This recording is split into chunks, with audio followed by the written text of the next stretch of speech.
¿Listo?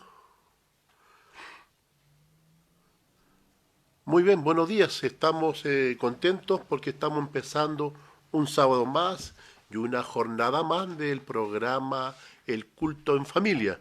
Sean bienvenidos a este culto en familia. Damos la bienvenida a Albert Torres, que está junto a nosotros, transmitiendo a través de Radio Umbral RBDA Chile, su señal la 107.9 para la ciudad de Yungay y por supuesto a través de su señal online para todo el mundo. Ministerio Cristiano Evangélico les da la bienvenida en este día sábado. Saludamos a mi esposa Carmen Alfaro junto a Nelson Acuña, que están detrás aquí en los controles, en la música y viendo el tema también de la transmisión. Un saludo a ellos que me están acompañando, especialmente para poder sacar esta transmisión al aire. Están junto a mí mi hija Constanza, que me acompañan en el canto y por supuesto en alguna lectura bíblica. Muy bien, vamos a empezar inmediatamente cantando el himno 342, Después del río. Le invitamos.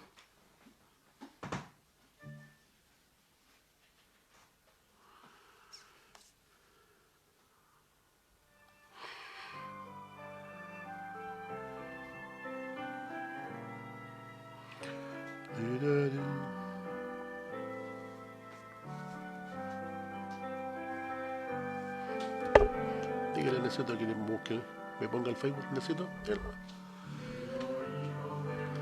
Vaya, mi hija.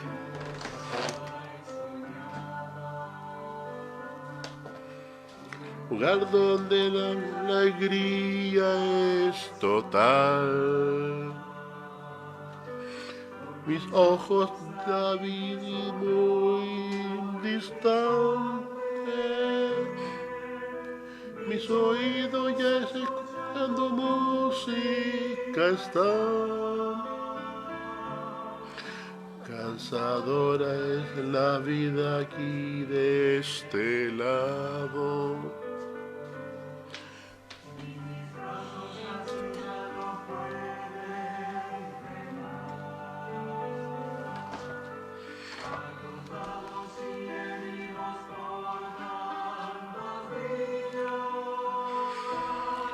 Necesito encontrar el puerto de amor.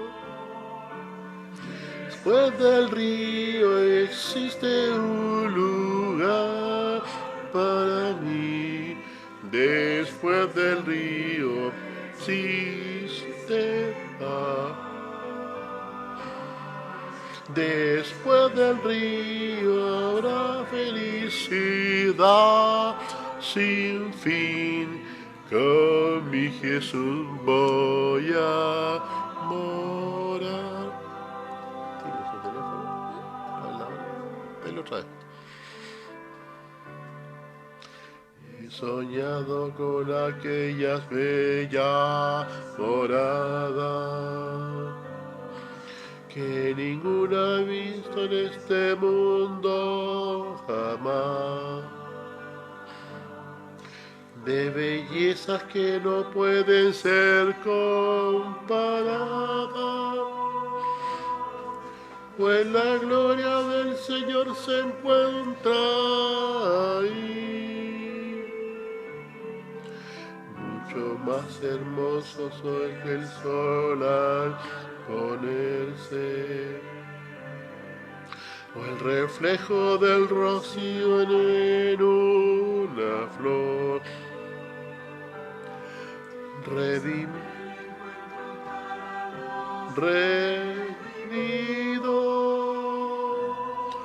pues valió aquí luchar y vencer. Después del río existe un lugar para mí.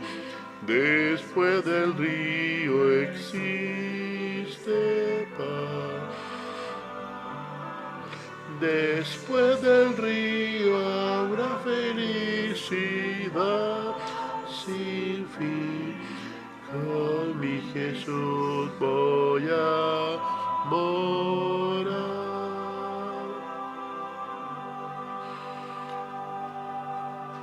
Muy bien, muchas gracias y Vamos a seguir con el programa. Bueno, vamos a seguir con el programa dándole gracias al Señor.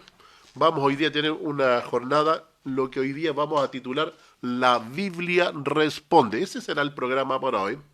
Pero antes de comenzar, vamos a atender los pedidos de oración que nos llegan habitualmente a nuestro Facebook, a nuestro WhatsApp también, que personas que hoy en día en esta situación tan compleja de pandemia y coronavirus también nos piden la oración. Nuestra amiga de nuestro Ministerio Cristiano Evangélico, Yasna Espinosa, está pidiendo la oración porque dentro de unos días le pueden confirmar acerca de que si es positivo por coronavirus o no es positivo. Vamos a orar para ella, ¿cierto? Para que Dios la proteja, la cuide, Dios la sostenga y la mantenga en estos momentos tan complejos, ¿cierto? Y también de incertidumbre. También vamos a pedir la oración por nuestro pastor Aldo Aguirre, para su familia, al pastor Andrés Fuensalida por él, por situaciones laborales, nuestra hermana Elba Reyes y José Luis Acuña también, para que Dios los siga conteniendo y protegiendo. Por supuesto a mi familia, a mi entorno, a Fabián Acuña, a Daniel Acuña, Andrés Reyes, Pamela, a todos los que nos escriben junto a Francisca. Vamos a orar, ¿cierto?, por ellos también. Alexis Maldonado junto a su esposa Tarsi también, que también se conectan junto a nosotros, a Guillermo Arias desde la ciudad de Teno, al Raúl Millán desde, por supuesto, Temuco, y tantos otros que nos escriben día a día y, por supuesto, sábado tras sábado. Vamos a orar por ellos para que Dios los proteja y les bendiga en esta hora. Oremos. Nuestro buen Padre Celestial, en esta mañana oramos por aquellos que han clamado a ti, Señor, especialmente por protección, por trabajo, por pan y por abrigo. Por Yasna Espinosa, por ella, para que usted la contenga, para que usted la proteja y para que usted también, Señor, le traiga la consolación y la serenidad para que el examen que tenga sea negativo, por supuesto, oramos para eso, para que ella esté tranquilita y tenga la seguridad que usted está junto a ella y junto a su familia y a quienes le rodean. Oramos por aquellos que están pidiendo por trabajo, por pan y por abrigo, aquellos que piden por sus familias en esta hora. Oramos para que Dios bendiga. Bendiga a Daniela, junto a Andrés, por supuesto, y a todos los que se contactan junto a nosotros. Oramos en esta hora en el nombre de Jesús. Amén. Ya bien, estimados amigos. Muy bien, vamos entonces hoy día a avanzar. El tema es la Biblia responde. La pregunta es, ¿a qué? ¿A qué se debe este nombre? Lo que pasa es que en los siglos pasados, por muchos años y muchos siglos, especialmente en Europa, existía lo que se llama la Reforma Protestante o la Protesta. En aquellos siglos pasados, las iglesias protestantes sufrieron bastante persecución, asesinato, hoguera, una cantidad de cosas terribles.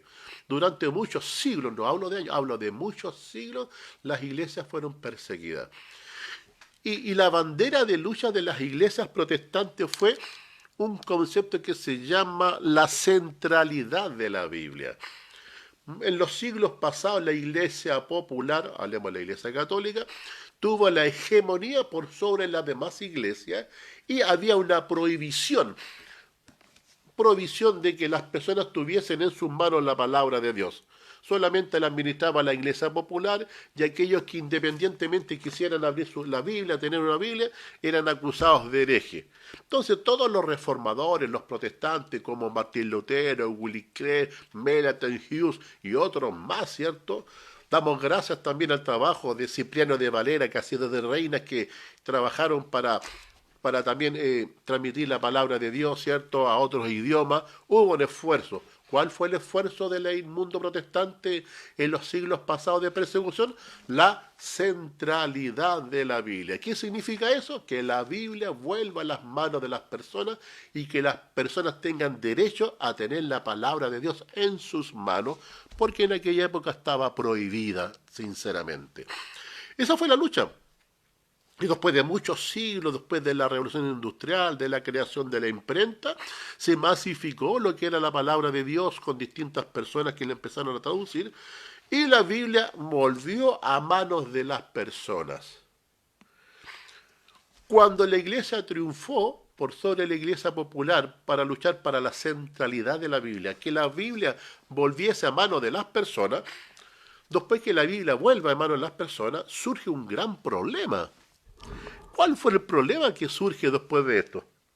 Que ya en los tiempos más modernos, a los 1900, 1900 más o menos, al volver la palabra de Dios a manos de las personas, surge un problema que ya no es la centralidad del problema. La Biblia ya volvió a manos, está en la sociedad bíblica, la Biblia se traduce en muchos idiomas, en dialecto, tenemos un Nuevo Testamento hecho en romané para la comunidad gitana, en fin. En todo el mundo hoy día se propaga la Biblia. ¿Dónde está el problema? No es ya que vuelva a la mano de las personas, ya está en nuestras manos. Hasta en los teléfonos la gente la puede descargar. El problema de hoy en día es la interpretación bíblica. Es decir, cómo las personas, al abrir la palabra de Dios, de qué forma las personas cuando dan una lectura, qué entienden, qué interpretan de lo que están leyendo. Y como hay una libertad en ese aspecto, las personas cada cual interpreta como piensa y como quiere. Y eso permitió que surgieran distintas y muchas denominaciones religiosas, de las que habían antiguamente, como las más antiguas, después surgieron muchísimas, porque cada cual interpretaba como bien le parecía y formaba su propia agrupación de acuerdo a lo que interpretaba. La pregunta es, ¿esto ha producido daño? Claro que ha producido daño. Por la falta de hermenéutica, la falta de herramientas de las personas para ir a la palabra de Dios e interpretar la Biblia o sacar las mejores conclusiones. De hecho, el gran problema de hoy es la falta de interpretación o la falta de principios bíblicos para poder llegar a las mejores conclusiones. Por eso es que hay distintas religiones, unas más chicas, más grandes, hay miles que hoy en día, y surgen distintas doctrinas como el rapto secreto, la teoría de la inmortalidad del alma, que el hombre se muere y se va inmediatamente al cielo. Mucha gente hoy en día piensa que el primer día de la semana, el domingo, es el día de reposo, rechazan el sábado, y ahí se van generando una cantidad de cosas. Pero para el tiempo del fin el Señor ha hecho una denuncia. Y vamos al libro de Apocalipsis, al capítulo número 14. Apocalipsis 14. El triple mensaje angélico.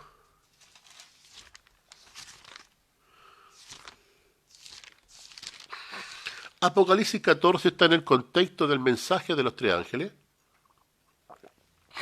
Y este mensaje empezó a darse con mayor fuerza desde 1844 en adelante. Leamos el primer y el segundo mensaje, que es el que nos interesa en esta mañana. Y está en el orden de 1843 a 1844 estos dos mensajes. Dice así Apocalipsis 14, del versículo del 6 al 8. Para el tiempo del fin dice, vi volar por en medio del cielo a otro ángel, que tiene el evangelio eterno para predicarlo a los moradores de la tierra, a toda nación, tribu y lengua y pueblo. Vale decir que ya en nuestros días, ya de 1843, de acuerdo a la profecía de Daniel 8:14, desde 1844 en adelante, se da con mayor énfasis estos mensajes para el tiempo del fin. ¿Y en qué se basa este mensaje? En un evangelio eterno, en un evangelio que no es distinto de otro, es el mismo de siempre. ¿Y cuál es el tenor de este mensaje? Por supuesto dice el versículo 7, diciendo a gran voz, temed a Dios y dadle gloria, porque la hora de su juicio ha llegado, y adorad a aquel que hizo el cielo, la tierra y el mar, y la fuente de las aguas. Aquí hay un llamado en el tiempo del fin,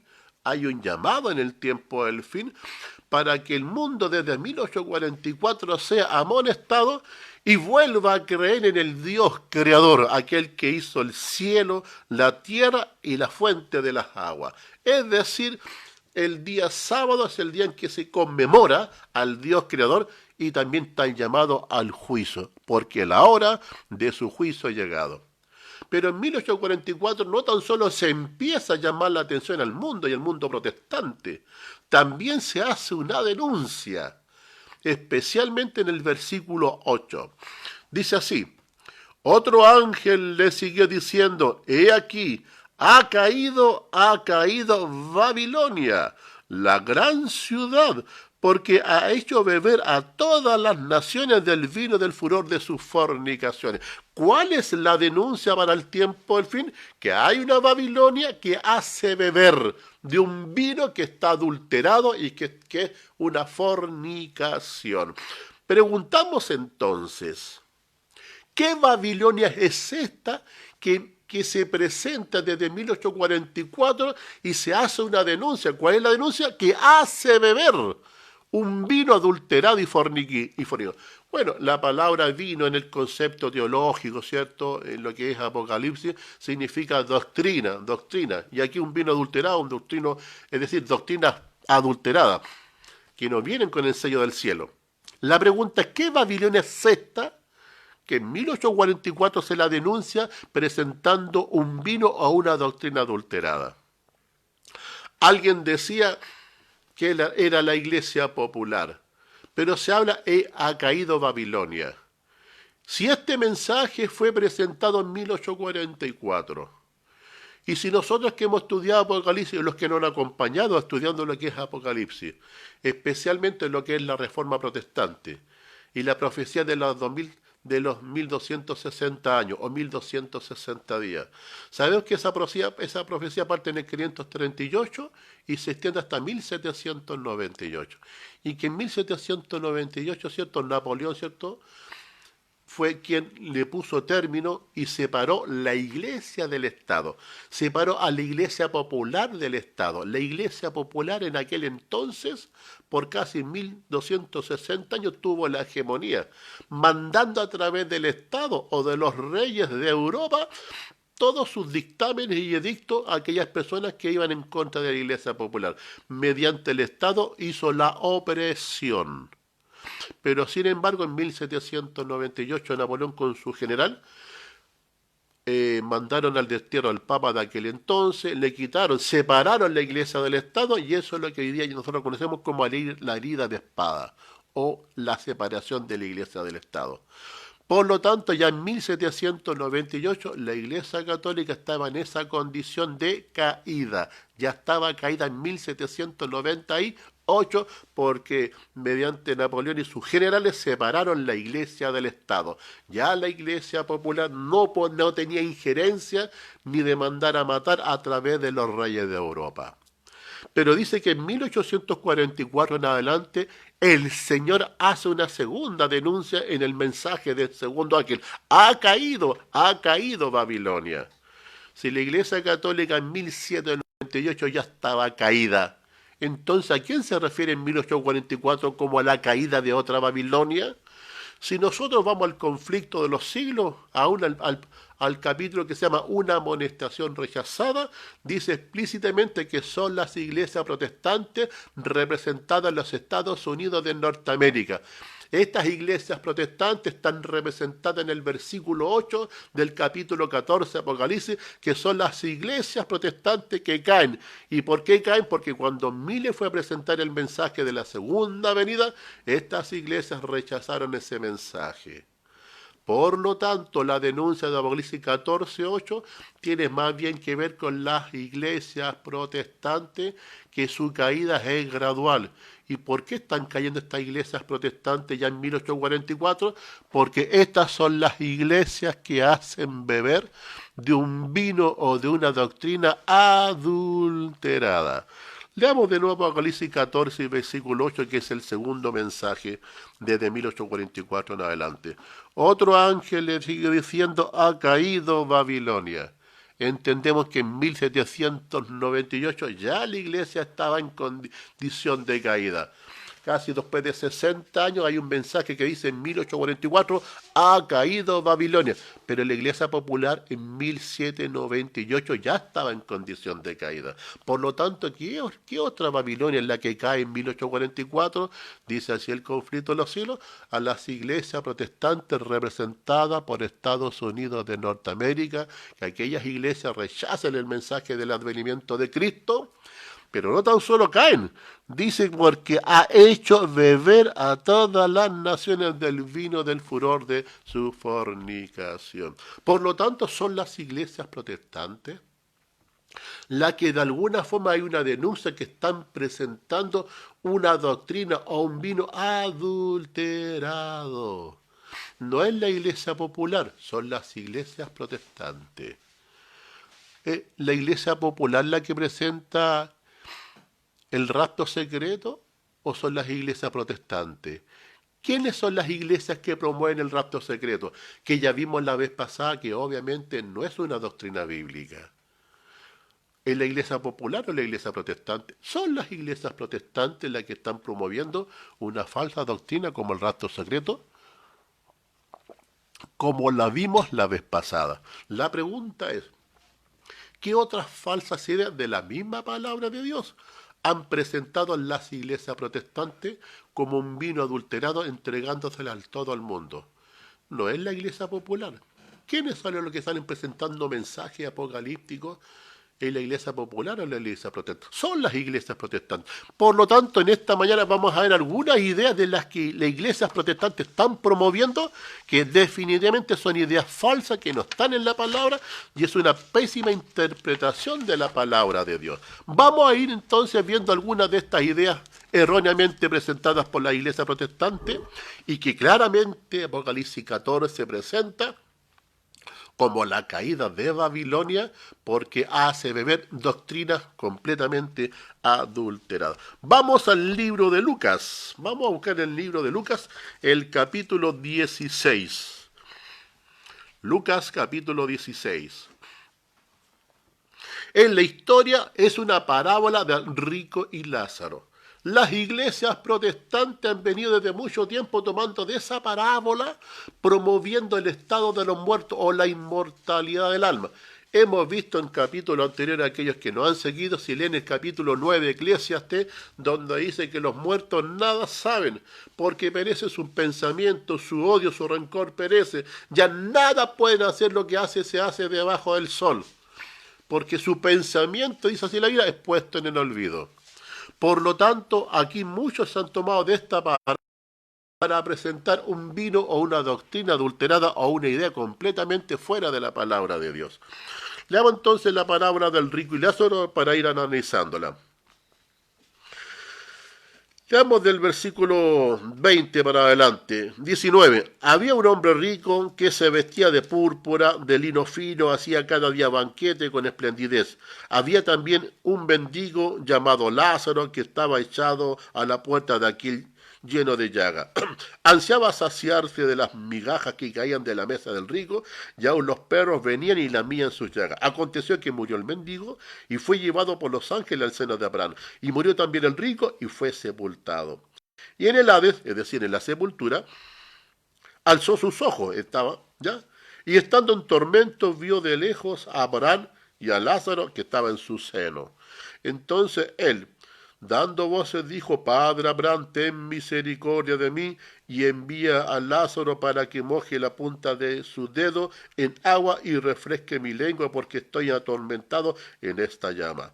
Pero Abraham le dijo: Hijo, acuérdate de que recibiste tus bienes en tu vida, y Lázaro también males, pero ahora este es consolado aquí y tú atormentado. Además de todo esto, una gran cima está puesta entre nosotros y vosotros, de manera que los que quisiesen pasar de aquí a vosotros no pueden pasar de allá para acá. Entonces le dijo: Te ruego, pues, Padre, que le envíes a casa de mi padre, porque tengo 5 hermanos, para que testifique, a fin de que ellos también no vengan a este lugar de tormento. Y muchos protestantes han tomado esta parábola, que es una parábola, es decir, se toman ciertos elementos que no son parte de la realidad, y muchos protestantes han pensado que es una realidad cuando es una parábola, elementos que no son de la realidad. Primeramente que nada, el Señor Jesús con esta parábola apuntaba a 2 propósitos. Uno de ellos, el principal, era que en el judaísmo el padre Abraham llegó a ser más importante que la esperanza del Mesías. Porque en el judaísmo el concepto de Abraham, aunque Abraham por supuesto no tiene la culpa en esto, el judaísmo hizo de Abraham un personaje que llegó a ser más importante que el propio Mesías. Para el judaísmo era más importante lo que Abraham hizo, decía, que lo que el Señor, el Mesías, haría por la vida de cada uno de nosotros. Y Jesús con esta parábola le está indicando, porque cuando el rico le dice, Padre Abraham, haz algo por mí, Abraham en esta parábola, que es un simbolismo, le dice, yo no puedo hacer nada porque hay una gran muralla entre tú y nosotros, nada puedo hacer. Lo que Jesús primeramente está indicando con esta parábola es que Abraham no tiene el poder de hacer algo por alguien. El padre Abraham, que tanto lo pusieron quizás en mayor estima que al propio Mesías, Jesús con esta parábola les indicaba que Abraham nada podía hacer. Es lo primero que el Señor Jesús está apuntando con esta parábola. Y si revisamos en Mateo 16, 27, busquemos Mateo 16, 27, lo que también podemos nosotros deducir y preguntarnos, ¿cuándo Dios entrega la recompensa? Yo me muero ahora y al momento de morir Dios inmediatamente me empieza a recompensar, es decir, me lleva al tiro a un cielo hoy o a un infierno hoy día, obviamente que es una falsedad. ¿Cuándo es la recompensa para las personas? Mateo 16, versículo 27. Léalo, hija, por favor. 16, 27. Cuando el Hijo del Hombre vendrá en la gloria de su Padre con sus ángeles, y entonces dará a cada uno según sus obras. Ya, dice así el apóstol, que cuando Jesús recién venga, vendrá a pagar a cada uno sean sus obras. ¿Cuándo va a pagar? ¿Cuando se muere inmediatamente o cuando Cristo viene en su segunda venida? El concepto de pagar es después cuando Cristo viene, no en el momento que alguien se muere. Lo mismo está puesto en 1 Tesalonicenses 4:16, que es acerca de la segunda venida de Cristo. Pero quiero que revisemos el libro de Hebreos, capítulo 9. Hebreos, capítulo 9.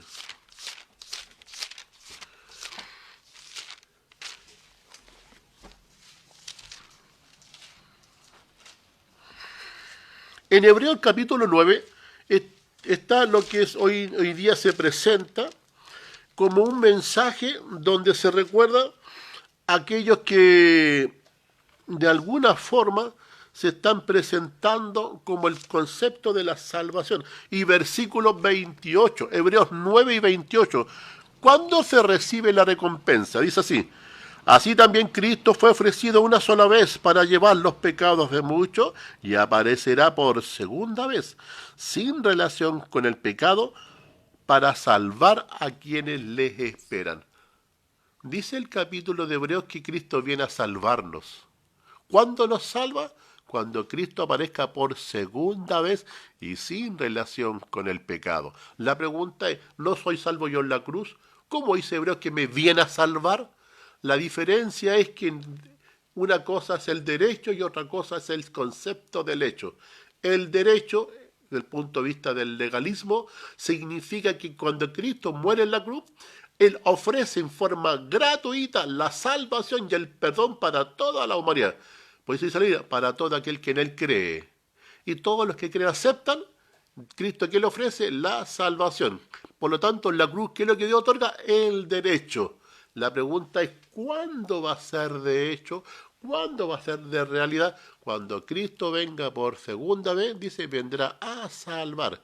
El que empezó la buena obra, Él la terminará. Como dice el apóstol Pablo, la carrera hay que correrla hasta donde está la meta.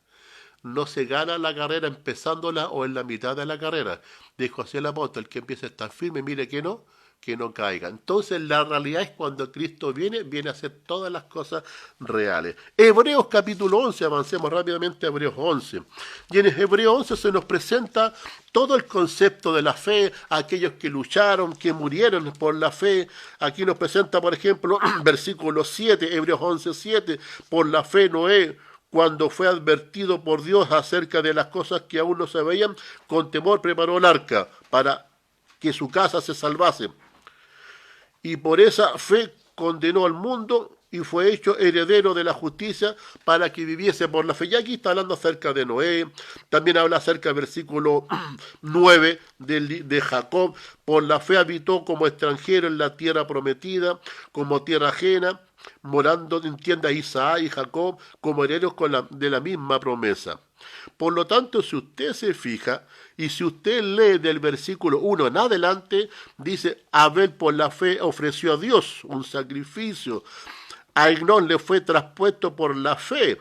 También habla de Abraham, que también por la fe fueron todos puestos así.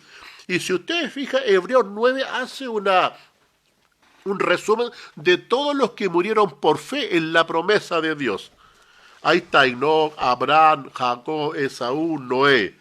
La pregunta es, ¿esa promesa la recibieron cuando murieron o la recibirán cuando Cristo venga?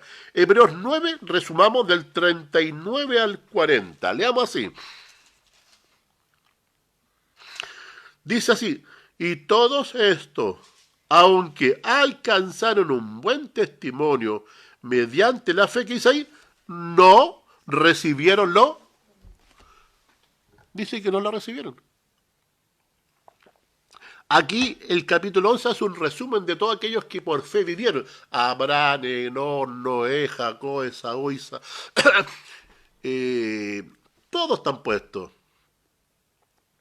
Pero dice así la Biblia.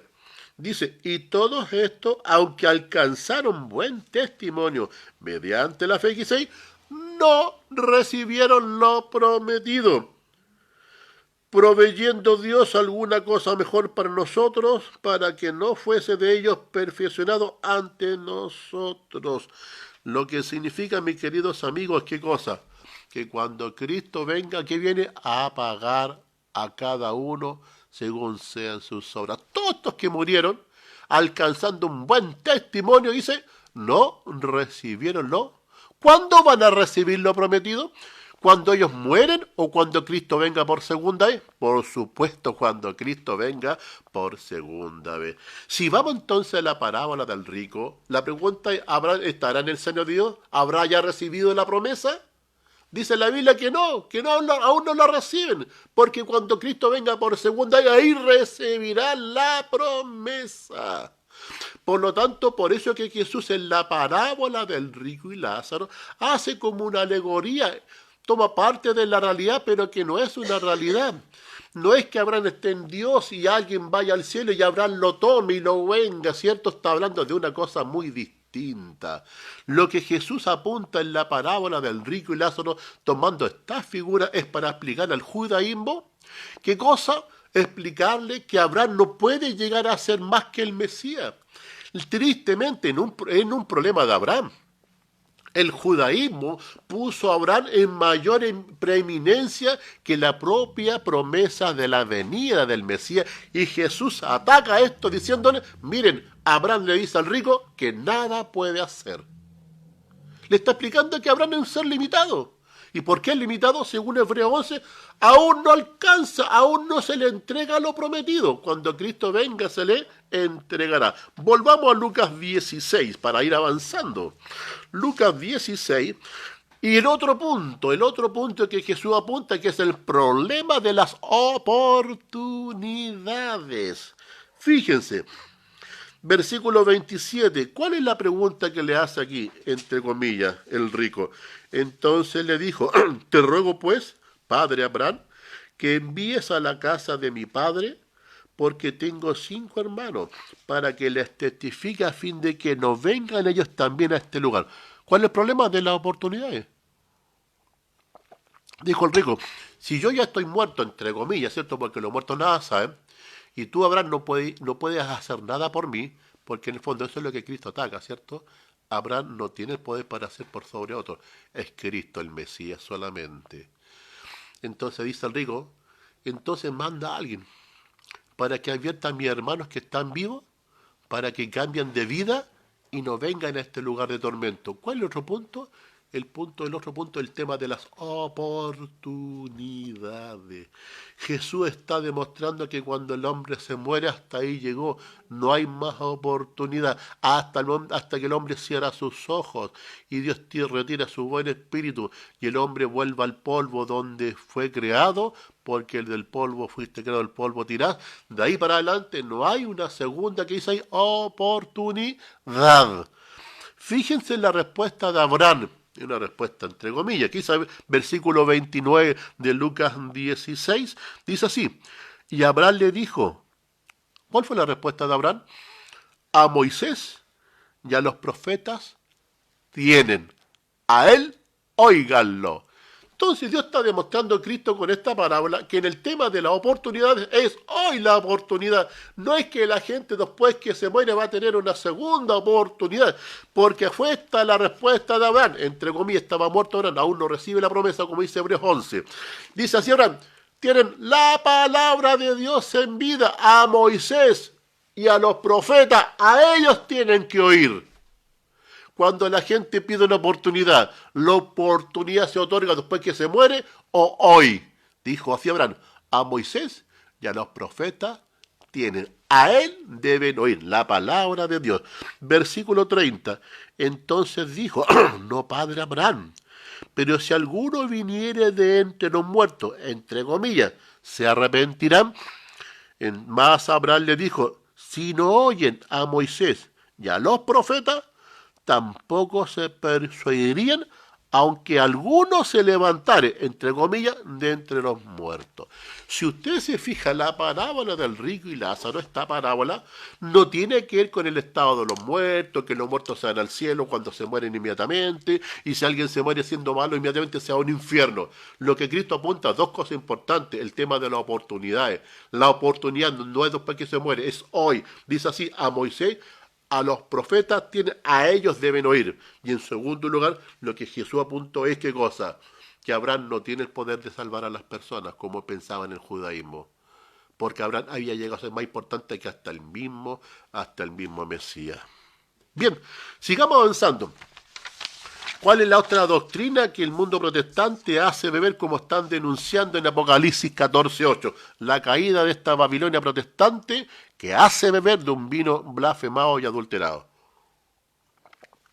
Los quiero invitar a abrir la palabra de Dios en Primera de Pedro. En Primera de Pedro. ¿Qué hora, hija? Ya, avancemos. Primera de Pedro. Leamos del capítulo 3, capítulo de Primera Pedro, capítulo, la página 1128. Un feliz sábado a todos los que están conectados junto a nosotros mediante esta señal en vivo. Dice que Nelson Acuña me está viendo, sí, porque está aquí al lado mío. También Can Alfaro, que también está al lado mío, Daniel Acuña y otros más que están conectados junto a nosotros. Aquí también hay otra distorsión de la palabra de Dios. En Primera de Pedro, la página 1128, capítulo 3, leamos del versículo del 18 al 20. Dice así la palabra de Dios. Porque también Cristo padeció una sola vez por los pecados, el justo por los injustos, para llevarnos a Dios, siendo la verdad muerto en la carne, pero vivificado, resucitado en el Espíritu. Y versículo 19, aquí viene la distorsión. En el cual también fue y predicó a los espíritus encarcelados, los que por otro tiempo desobedecieron cuando una vez esperaba la paciencia de Dios, en los días de Noé, mientras se preparaba el arca, en la cual pocas personas, es decir, 8, fueron salvados por el agua. Y aquí el mundo protestante ha presentado una doctrina completamente distorsionada. Y muchos han presentado esta doctrina, que cuando Jesús murió en la cruz y fue a la tumba, ahí ese día viernes de noche y sábado, el Cristo resucitó y se fue a predicar abajo de la tierra a aquellos espíritus que estaban encarcelados. Y esa es la doctrina de la prédica a los espíritus encarcelados. Que Jesús en sábado se levanta y va abajo de la tierra a predicarle a unos espíritus que estaban encarcelados. Volvemos a repetir, si leen Eclesiastés 9, es parte de la palabra de Dios, ¿no? O Dios miente en un lado y se deshace en otro lado. Por eso aparece Apocalipsis 14 un ángel con un evangelio eterno, algo que no cambia. Si Dios dice en Eclesiastés 9, los muertos nada saben, ¿Dios va a cambiar de opinión después para el tiempo al fin? No puede ser, un Dios que no cambia.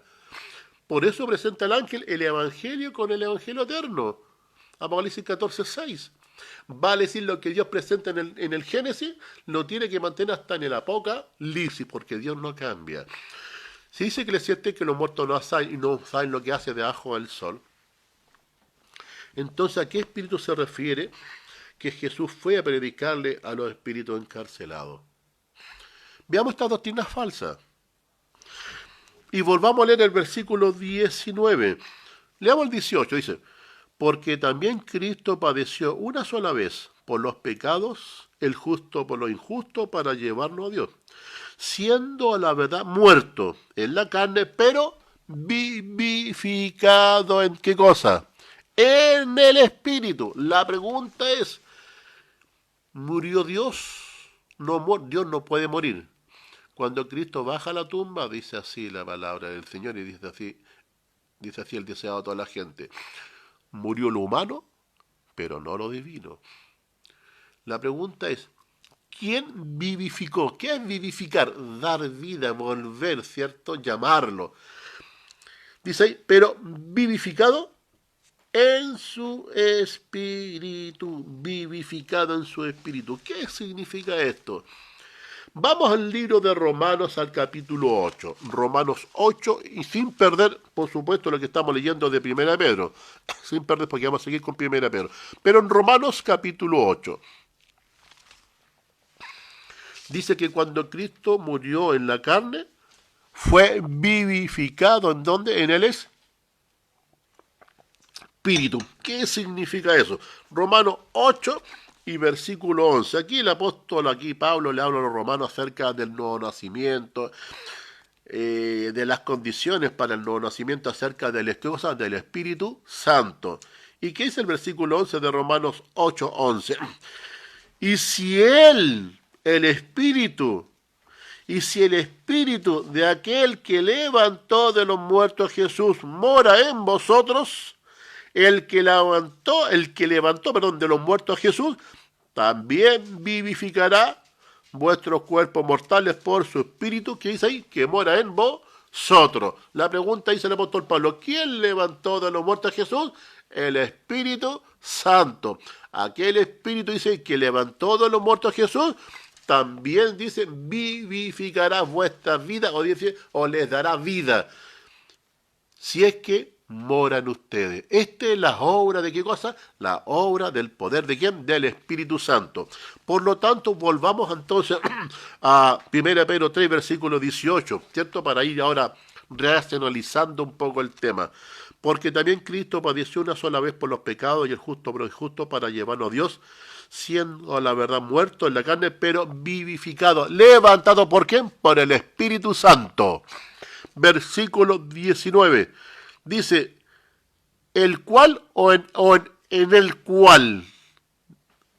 Dice que es Cristo el que va a predicar en los espíritus cancelados. Dice no. Versículo 19. En el cual, o sea, es decir, en el Espíritu Santo. No habla de Cristo, dice, en el cual. ¿Quién levantó a Jesús de entre los muertos, entre comillas? Dice el apóstol Pablo, el poder del Espíritu Santo. Dice Romanos 8:11, aquel que levantó a Jesús de los muertos vivificará vuestras vidas. ¿Quién es? El Espíritu Santo. Versículo 19 de 1 Pedro 3, en el cual también fue y predicó a los espíritus encarcelados. La pregunta es, ¿quién es? ¿Es Cristo o el Espíritu Santo? Es el Espíritu Santo. La pregunta es, ¿de qué forma? Ahora, yo quisiera, antes de avanzar, el concepto espíritu. Aquí el apóstol Pablo nos va a ayudar a entender un poquito el concepto espíritu, espíritu encarcelado. No se olviden que el concepto encarcelado no tiene que ver con este concepto literal de prisión. Dijo así el Señor Jesús. Dice que Él viene a dar libertad. Y seréis libres, pero verdaderamente libres. La pregunta es, ¿a qué libertad Jesús se refiere? ¿De qué forma Jesús nos veía prisioneros? ¿Nos veía detrás de unos barrotes, en una cueva encerrado? ¿O nos veía prisioneros del pecado? Jesús no veía prisioneros del pecado. Y él dijo, yo hoy vengo a dar libertad, pero y seréis verdaderamente libres. Libres de una conciencia culpable. Ese es el concepto de libertad. Y lo otro, o sea, decir al revés, encarcelados, pero a través del pecado. Pero ¿cómo el apóstol Pablo ve el concepto espíritu encarcelado? Miren, vamos a 1 Corintios 16, sin perder 1 Pedro. 1 Corintios 16.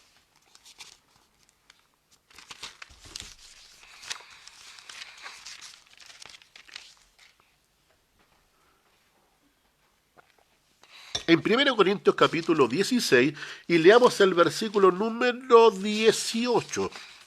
16, 18.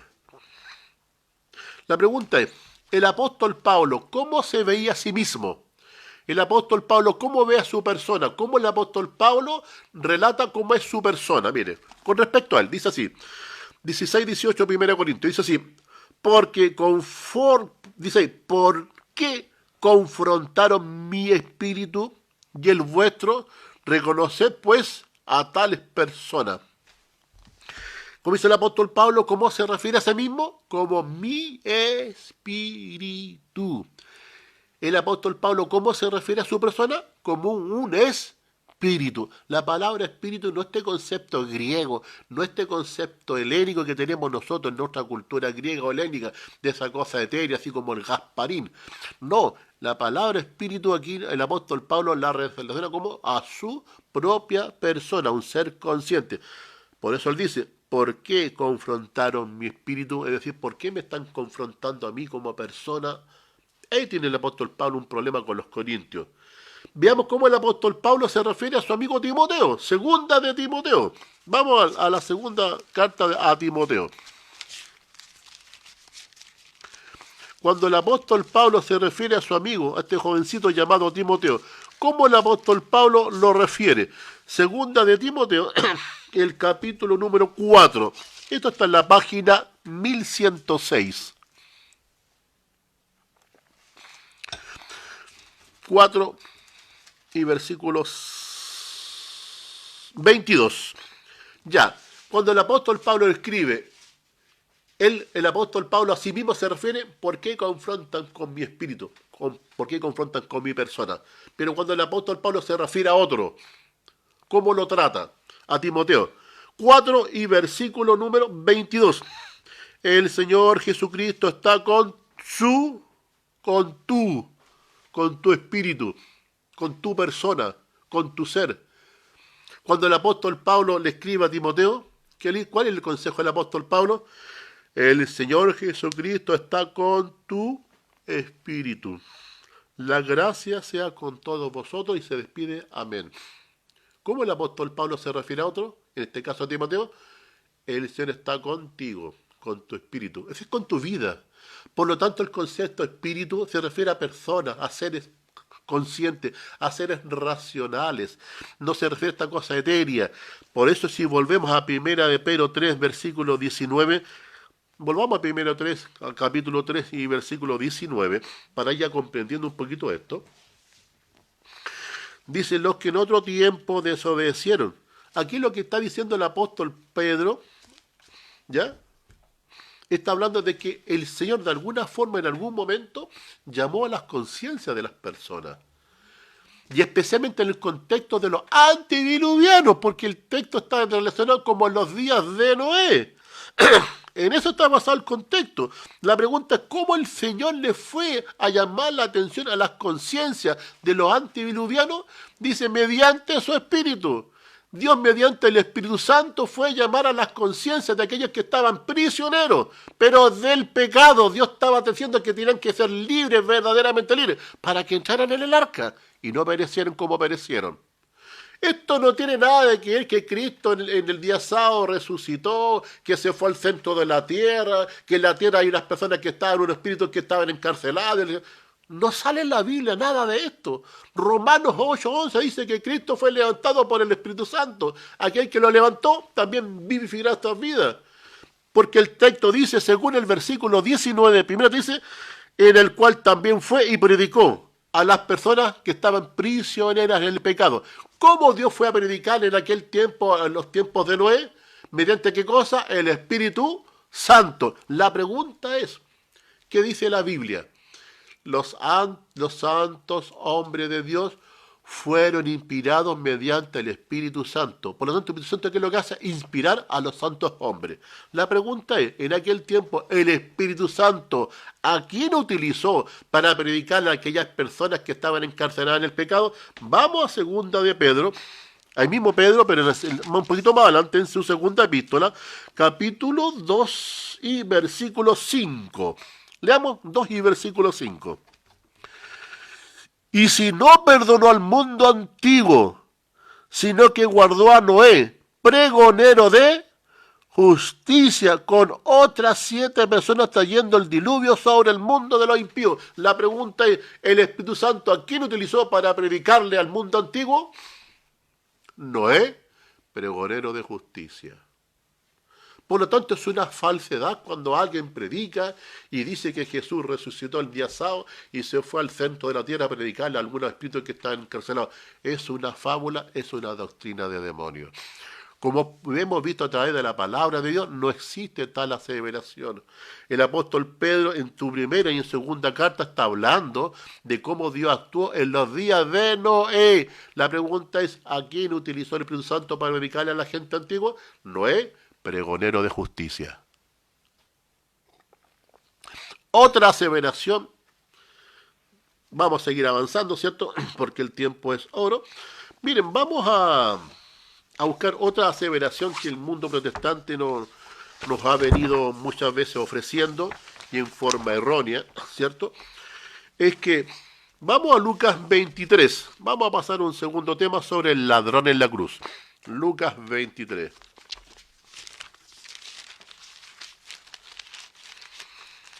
Veamos el tema del ladrón en la cruz. Lucas 23,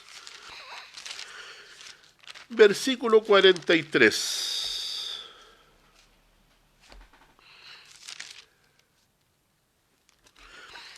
Dice así, entonces Jesús le dijo, de cierto te digo hoy, estarás conmigo, ¿dónde? En el paraíso. Lucas 23 y versículo 43.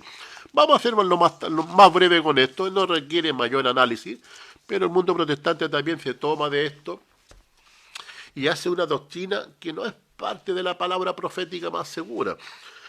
Dice así Lucas 23, 43. De cierto te digo, hoy estarás conmigo, ¿dónde? En él paraíso. Entonces el mundo protestante dice, mire, ve, el ladrón en la cruz, el ladrón bueno, bueno, entre comillas, ¿cierto? Dice que reconoció a Jesús y todas las cosas. Jesús le prometió, ¿qué cosa? Que estaría cuando hoy, conmigo, ¿dónde? En el paraíso, ¿eh? El ladrón se fue al tiro al cielo.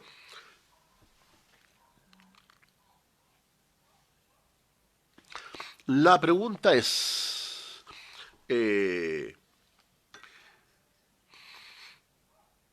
¿realmente se fue inmediatamente el ladrón en la cruz al paraíso? Como Jesús dijo, te digo hoy estarás conmigo, ¿dónde? En el paraíso. La pregunta es, en ese momento, ¿en qué día están conversando? Jesús, ¿qué día fue crucificado? ¿Día sábado, domingo o día viernes? La Biblia dice que el viernes, ¿cierto? De tarde Jesús fue entregado y fue muerto en la cruz. Murió un día viernes, ¿cierto? Y ese día viene en ese diálogo con el ladrón en la cruz, el ladrón bueno, Jesús le dice, de cierto te digo, hoy estarás conmigo, ¿qué dice ahí? ¿Conmigo dónde? En el paraíso. La pregunta es, ¿por qué Jesús le ofreció al ladrón en la cruz que estaría con él en el paraíso? Veamos un poquito el mismo capítulo 23, pero los versículos anteriores. Versículo 38. Miren, había también sobre él un título escrito con letras griegas y latinas hebreas. Este es el Rey de Reyes, Rey de los judíos. Uno de los malhechores que estaba colgado le injuriaba diciendo, si tú eres el Cristo, sálvate a ti mismo. Respondió el otro y le reprendió diciendo, ni aun temes a tu Dios, estando en la misma condenación. Nosotros a la verdad justamente padecemos, porque recibimos lo que merecemos, y hemos hecho nuestros hechos, mas este ningún mal hizo. Y le dijo a Jesús, acuérdate cuando vengas en tu reino. ¿Qué le dice el ladrón a Jesús? Acuérdate de mí cuando venga. ¿Qué cosa? ¿Dónde? En tu. Le hago una pregunta. ¿El ladrón era una persona ignorante? No era ignorante. ¿Cómo supo el ladrón que Jesús vendría? ¿O no tenía idea? No sabía nada de nada. ¿Por qué Jesús le dice, hoy estarás conmigo en el paraíso? Porque ese ladrón reconoció que Jesús vendría. Le dice, acuérdate de mí cuando vengas en venir, tiempo futuro, cuando vengas en tu reino. El ladrón sabía acerca de la segunda venida de Jesús. No era un hombre ignorante, él tenía conocimiento. Y aquel conocimiento acerca de la segunda venida, Cristo le ofreció la salvación. Porque él dijo así, acuérdate de mí cuando vengas en tu reino. No era un ignorante. El conocimiento en la hora más sublime de la vida de este hombre le dio la salvación. El conocimiento acerca de la segunda venida le permitió reconocer a Jesús como su Señor y Salvador.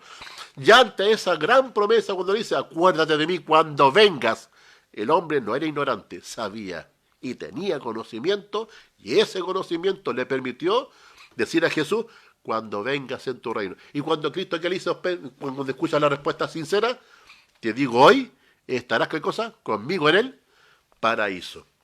¿Cuándo se le ofreció? El viernes, cuando estaban en la cruz. Jesús murió en viernes, reposó en sábado, y recién el domingo, el tercer día, resucitó. ¿Le hago una pregunta?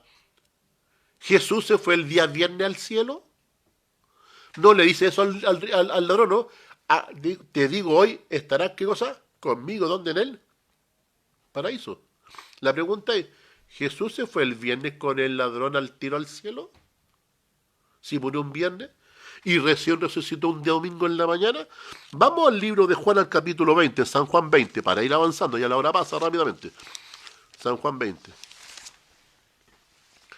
Dígale, necesito que me conecte eso, que se conectó. Ya. San Juan capítulo 20. Para seguir avanzando rápidamente porque el tiempo es oro y nos pilla mucho el tiempo aquí. San Juan capítulo 20. Perdón, vamos a leer el versículo 17. Esto tiene que ver con el día domingo. El domingo de mañana, cuando hablamos de domingo, como dice hasta los diccionarios, primer día de la semana. Cualquiera que quiera investigar, tome un diccionario, pero busque de los más antiguos, los de hoy día están todos medio falsificados. Diccionario antiguo, busque la palabra domingo, dice primer día de la semana. Por lo tanto, un domingo de mañana, que era el primer día de la semana, una mujer va tempranito a ver la tumba del Señor Jesús y se encuentra con una gran sorpresa.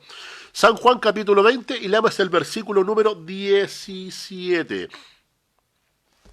Cuando esta mujer se encuentra con Jesús, fíjense lo que dice aquí. Dice, versículo 17. Jesús le dijo a la mujer, no me toques. ¿Y por qué no? Porque aún no he subido a mi Padre. Mas ve a mis hermanos y dile, subo a mi Padre y a vuestro Padre y a Dios y a vuestro Dios. El domingo en la mañana cuando se encuentra con esta mujer, cierto que fue temprano a ver la tumba de Jesús, y se encuentra con Jesús.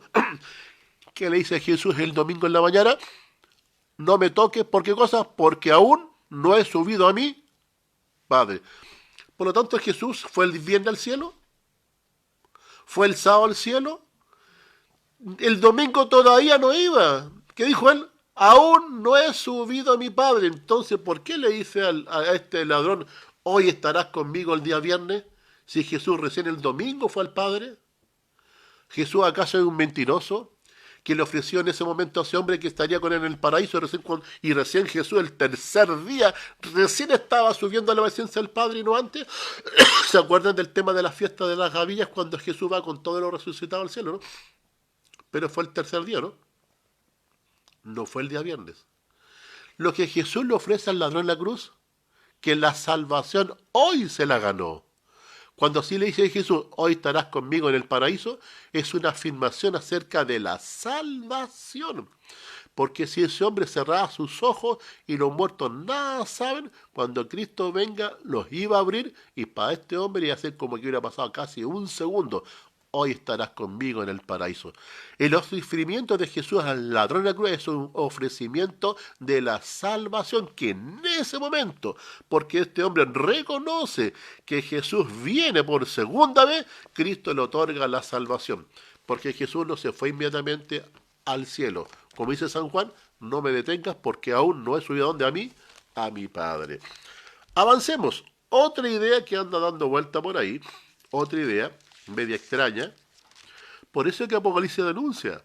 Apocalipsis 14:8 dice que hay una Babilonia, que el mundo protestante está ofreciendo al mundo doctrina de vinos completamente adulterados. Vamos al libro de Colosenses. Colosenses capítulo 2 y versículo 9.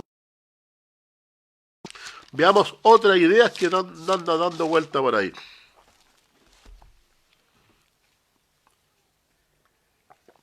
En el libro de los Colosenses, en el capítulo 2, habitualmente el mundo protestante dice, todos aquellos que hablan acerca de la ley de Dios, específicamente de los 10 mandamientos, dicen ellos, la verdad de las cosas dicen ellos que esto quedó clavado en la cruz. Es decir, lo que Dios le entregó a Moisés como los 10 mandamientos en tablas de piedra, aunque entendemos que los 10 mandamientos no aparecen en el Sinaí, estaban mucho antes, porque es parte de los principios de Dios, es parte del gobierno, es el centro de la justicia y el gobierno de Dios. Es mucho antes, los 10 mandamientos son eternos para siempre, como dice el salmista. Tu justicia es justicia eterna y tu ley la verdad, asentado eternamente y para siempre. Pero el mundo protestante dice, miren, Colosenses, según ellos, en su interpretación privada, no bíblica, dicen que la ley de Dios, los 10 mandamientos, fueron clavados en la cruz. La pregunta es, ¿realmente fueron los 10 mandamientos, de acuerdo a Colosenses 2:14, clavados en la cruz, es decir, que quedaron de ser vigentes? Vamos entonces al texto bíblico, Colosenses 2 y versículo 14. Dice, anulando el acta de los decretos que había contra nosotros, que nos era contraria, quitándola de en medio y clavándola ¿dónde? En la cruz. Entonces el mundo protestante de esto se toma y dicen, ve, la ley de Dios, los 10 mandamientos quedaron clavados en la cruz, es decir, ya no tienen vigencia.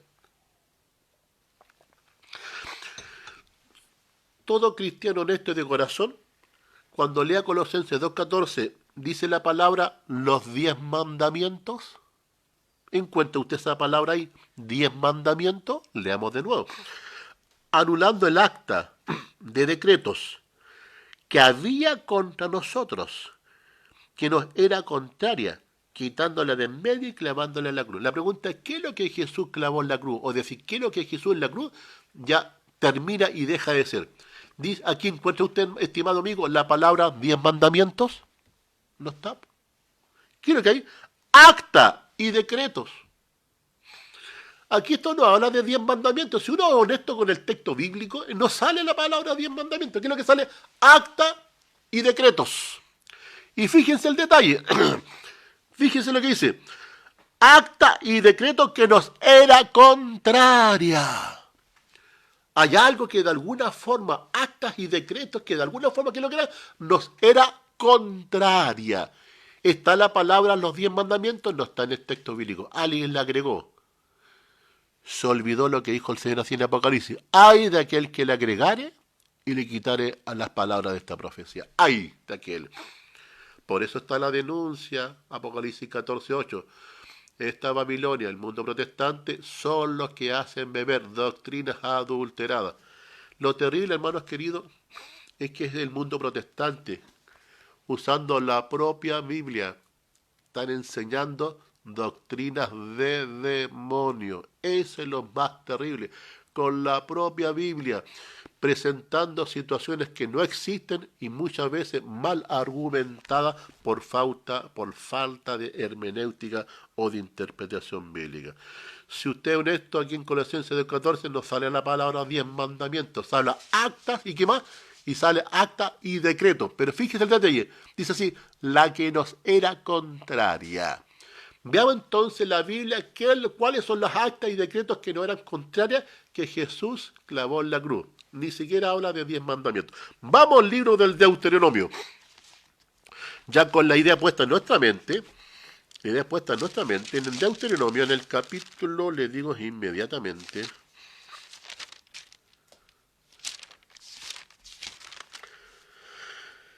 31. Ya, no se olviden, Colosenses 2:14 está diciendo que Jesús clava en la cruz el acta y decreto que nos era contraria. Esa idea no se la sacan de la cabeza.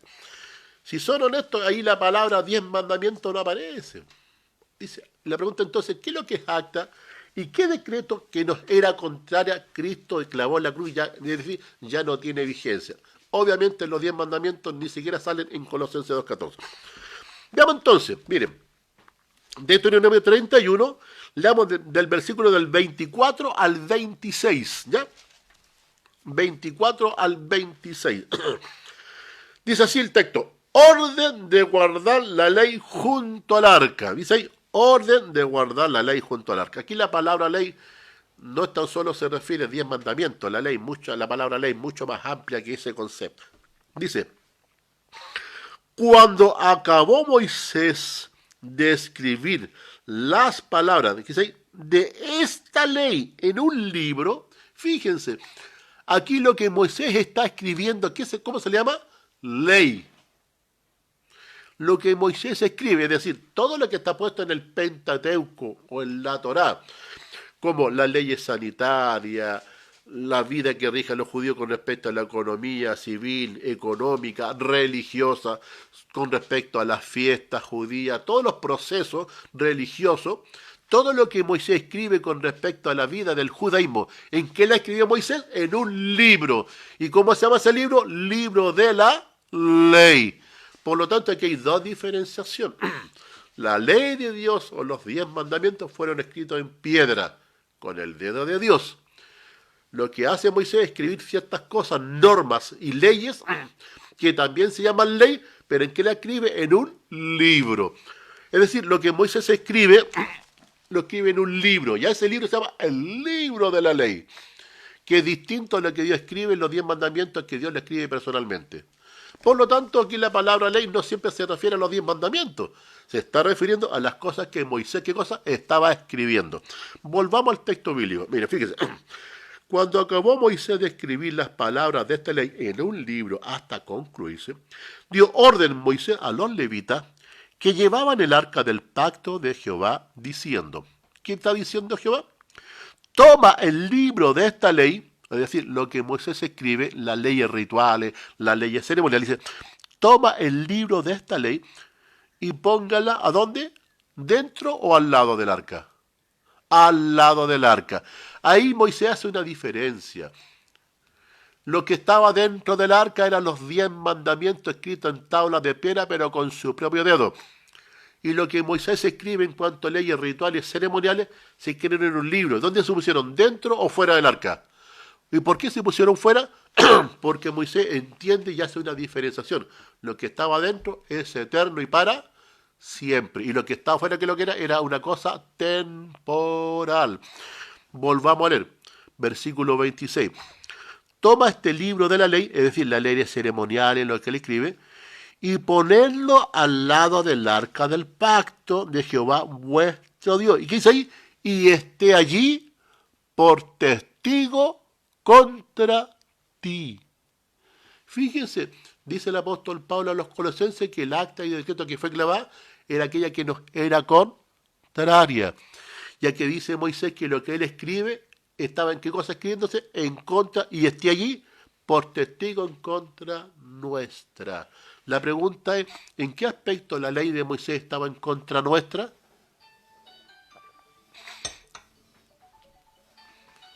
Corta nomás. Bien, sigamos avanzando.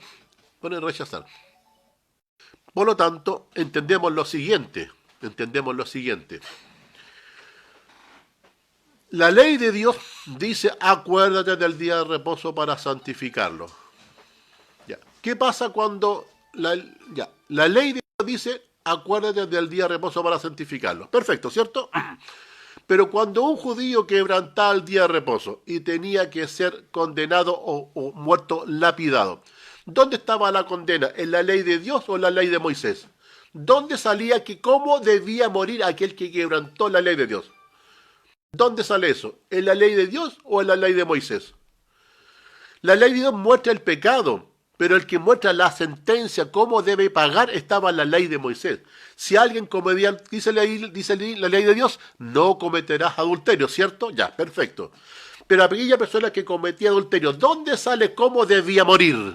¿Cómo sale? ¿Cómo sale? ¿Sale en la ley de Dios o en la ley de Moisés? En la ley de Moisés sale que tiene que venir lapidada. La pregunta entonces, ¿qué ley estaba en contra nuestra? ¿La ley de Dios o la de Moisés? La ley de Moisés era la que nos daba la sentencia y la forma en que moríamos por quebrantar la ley de Dios. Por lo tanto, aquellas actas y decretos que estaban en contra nuestra no era la ley de Dios. ¿Cuál era? Era la ley de Moisés. Lo que hace Cristo en la cruz, ¿qué es lo que hace Cristo en la cruz? Es simplemente decirle al mundo que esa ley ya no tiene efecto, no tiene nada que ver con la ley de Dios.